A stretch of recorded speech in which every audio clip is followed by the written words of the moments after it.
Hello and welcome to another Lunch and Learn. I'm thrilled to have Paula Warren with us. She's an outstanding educator in the classroom and works with us as a partner consultant. She is going to be sharing some practical tips about connecting with students while they're at home.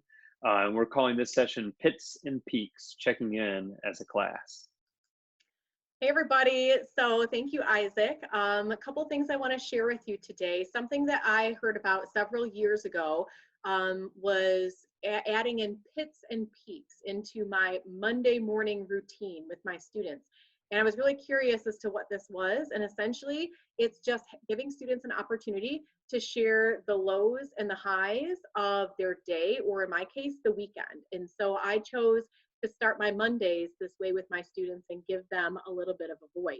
So the pits are maybe what didn't go so well over the course of the last week or weekend. It's things that they might share, like for my high school students, oh, I got a speeding ticket, or our team lost the game, or I got into a minor fender bender, or maybe I got grounded. Sometimes I don't ask too many follow-up questions about those pits, but it gives students an opportunity to just kind of share what's on their mind. And as an educator and as school mom, it gives me an opportunity to see maybe what my students are going through outside of my classroom walls as well.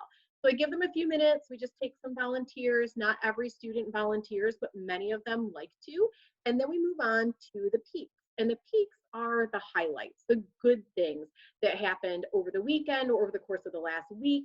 So, you know, being the opposite of the pit, sometimes it's my team won, or sometimes it's something like I found my prom dress this weekend, or I got a puppy this weekend, which of course then gives them an outlet to show pictures of their new puppy to everybody. And I found that in spending more time on the peak part, more students, why I spend more time, because more students want to share more peaks. It's the fun stuff, it's the happy stuff, it's the good stuff of life that they're just excited to share with somebody. Sometimes these are really big moments, like, you know, I'm going to be an aunt or an uncle, you know, in a few months, or I got accepted to the college of my choice, or it could be, you know, just something minor, as in, you know, I got 10 out of 10 at a quiz in my last hour that I'm really excited about.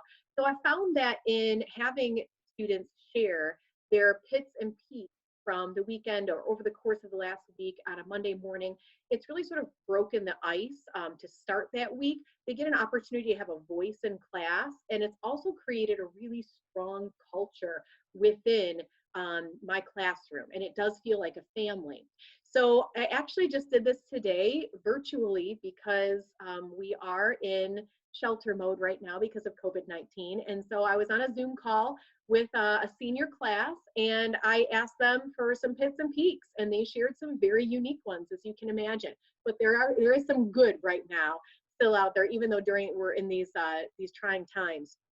And I did ask them for some feedback. I said, you guys, should I continue this with my next group of students that come through? And overwhelmingly, the answer was yes. These students told me that it was a great way to ease into the week. They said that they enjoyed learning about each other's lives. They felt like it encouraged respect and just sort of like a positive feel that they were bonded with each other, that they knew about what was going on in each other's lives, the good, the bad, and the ugly for the most part. And then let's see here. It gives me an opportunity to learn so much more about my students that I wouldn't know as a teacher as well. It gives me an opportunity to hear about what's going on maybe in their house or with their friends. And I've actually used this with my own elementary age students as well around the dinner table. Tell me the pit and the peak of your day. What was your high? What was your low? And sometimes I get answers like, well, I didn't get to play with my friend at recess today, or I had to move my clip down because I wasn't listening to the teacher. And then I also get positive responses like, well, I got an A on my spelling test. And, you know, today I was picked first for the dodgeball team. So it works really at any age, really any day. I just like to pick Mondays for my students because I feel like it's a way to ease in. Thank you for sharing this with us and sharing that student voice to hear exactly how they feel about it and what it's done for them as well. And then I love you sharing too that you're doing this at home, not only virtually with your students, but of course with your own children throughout the year. And I think we're all looking for those strategies that work both in the traditional classroom and when we're doing virtual or distance learning. For anyone who's joined us, reflection is such a powerful piece of learning. And so we've created a document, a reflection journal that you can download to capture your reflection. Just visit www.thecorecontributes.com for that and more opportunities to learn. On your journal, you can record your own learning. And once you complete that and complete 7 reflections, we can assist you in getting CTLE credit or even earning some college credit.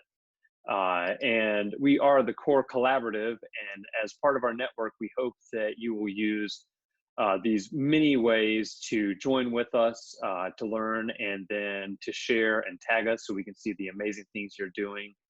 Thank you so much for sharing, Paula. Thank you so much for having me today. I really appreciate it. We'll see you all next time.